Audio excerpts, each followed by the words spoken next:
नमस्कार दोस्तों, आप सभी लोगों का हार्दिक स्वागत है मेरे YouTube चैनल पे। दोस्तों, जैसा कि आप लोगों ने थंबनेल में देखा, आज हम लोग VS कोड को अपने सिस्टम में इंस्टॉल करेंगे और साथ ही साथ जो काम हम लोग पावर सेल विंडो में कर रहे थे कि जेंगो के प्रोजेक्ट को क्रिएट किया, जेंगो के प्रोजेक्ट को रन किया, वो हम लोग VS कोड में भी कर सकते हैं। तो ये सब करने के लिए हम लोगों को करना क्या होगा, एक ब्राउजर ओपन करना होगा और लिखना होगा VS कोड डाउनलोड। ठीक, आप ऊपर के लिंक पर पहुंच जाइएगा। ठीक है, अब ये आपके ऑपरेटिंग सिस्टम पर डिपेंड करता है कि आपको क्लिक कहाँ पे करना है। विंडो यूजर यहाँ पे क्लिक करेंगे, लाइनेक्स यूजर यहाँ पे और मैक यूजर यहाँ पे। ठीक है, अब जैसे ही आप लोग इस स्टूडियो VS स्टूडियो कोड के डाउनलोड कर लेंगे, आप अपने सिस्टम पर इंस्टॉल कर लीजिएगा। इंस्टॉल करने के बाद आपको डेस्कटॉप पर ये VS studio code, visual studio code आपको मिल जाएगा।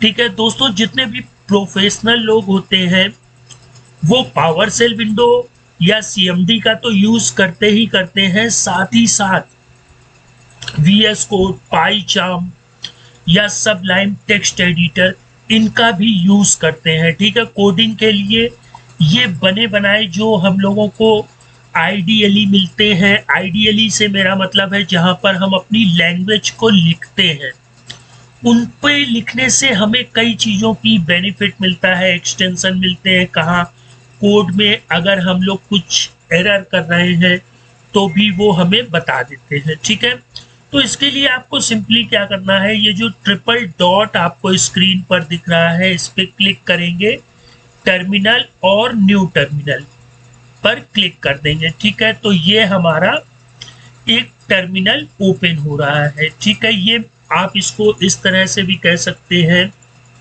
कि ये एक पावर सेल विंडो है। ठीक है, अभी देखिए हम लोग C यूजर HP में है। ठीक है, हमें कहाँ चलना है, D ड्राइव में। तो हम D लिख लेते हैं और कोलन लगा देते हैं और इंटर। तो देखिए हम लोग D ड्राइव के अंदर आ चुके हैं।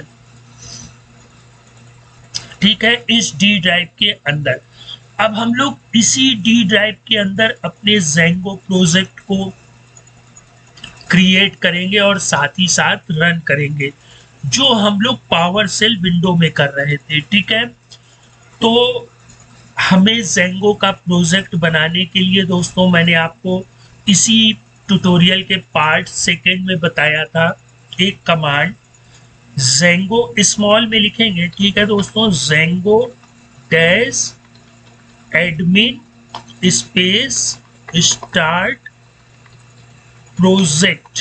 ठीक है, अब फिर प्रोजेक्ट का नाम, अभी देखिए यहाँ पे हम लोग माई प्रोजेक्ट नाम से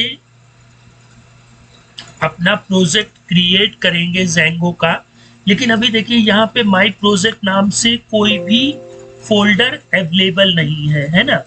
तो हम लोग VS कोड में Django dash admin start project और अपने प्रोजेक्ट का नाम लिख देते हैं, इंटर। और ये देखिए हमारा D ड्राइव में माई प्रोजेक्ट नाम से एक फोल्डर क्रिएट हो गया है। इसमें manage.py भी आ गई है, माई प्रोजेक्ट का ऐप भी आ गया है और सारी फाइलें क्रिएट हो गई हैं। ठीक है, तो मतलब हमें पावर सेल विंडो के बिना भी VS कोड से हम लोग अपने जेंगो प्रोजेक्ट को क्रिएट कर सकते हैं। ठीक है, अब जेंगो प्रोजेक्ट को रन करने की कमांड क्या थी दोस्तों, हमें manage.py जो कि माई प्रोजेक्ट के अंदर है, इसको रन करना है ना, पाइथन manage.py रन सर्वर।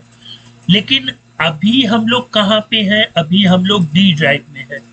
तो D ड्राइव से हम लोगों को कहाँ पे जाना होगा, माई प्रोजेक्ट के अंदर जाना होगा। जैसे आप यहाँ पे क्लिक करें तो देखिए D ड्राइव, फिर उसके अंदर माई प्रोजेक्ट है ना। तो ये हम लोगों को VS कोड में करने के लिए क्या करना पड़ेगा, CD स्पेस और आपके फोल्डर का नाम माई प्रोजेक्ट। ठीक, तो अभी आप लोग यहाँ पर देखिएगा, मैंने इंटर किया तो डी ड्राइव के अंदर हम लोग माई प्रोजेक्ट के फोल्डर के अंदर पहुंच चुके हैं। ठीक है, अब हम लोग इस manage.py से अपने प्रोजेक्ट को, जेंगो प्रोजेक्ट को रन करते हैं। तो उसकी कमांड मैंने आप लोगों को बताई थी, Python space manage.py run server. ठीक, इतना लिख करके जैसे ही आप इंटर करेंगे तो ये थोड़ा सा दोस्तों टाइम लेगा, और ये लीजिए आपके कोड का कोड इसने यहां से रन कर दिया। अब इसको आप लोग सिंपली कॉपी कर लीजिए और अपने वेब ब्राउजर पे आकर के इसको यहाँ पर पेस्ट कर दीजिए और इंटर कर दीजिए। ठीक है, तो ये देखिए आपका जो जेंगो प्रोजेक्ट था वो क्रिएट हो गया है और सक्सेसफुली लॉन्च हो गया है। तो दोस्तों आज के ट्यूटोरियल का मेरा जो मेन मकसद था कि VS कोड को हम लोग कैसे इंस्टॉल करेंगे और साथ ही साथ हम लोग कैसे जेंगो का प्रोजेक्ट बना सकते हैं VS कोड का टर्मिनल यूज करके, और उसी जेंगो प्रोजेक्ट को हम लोग रन कैसे कर सकते हैं। ठीक है, अब आगे आने वाले ट्यूटोरियल में दोस्तों हम लोग VS कोड में इन सभी चीजों को ओपन करके अंडरस्टैंड और एनालिसिस करेंगे। ठीक है, मतलब जो हमारा प्रोजेक्ट है उसका क्या स्ट्रक्चर होता है, कौन कौन सी फाइलें किस किस काम आती हैं, है ना, ये सारी चीजें हम लोग अंडरस्टैंड और एनालिसिस करेंगे।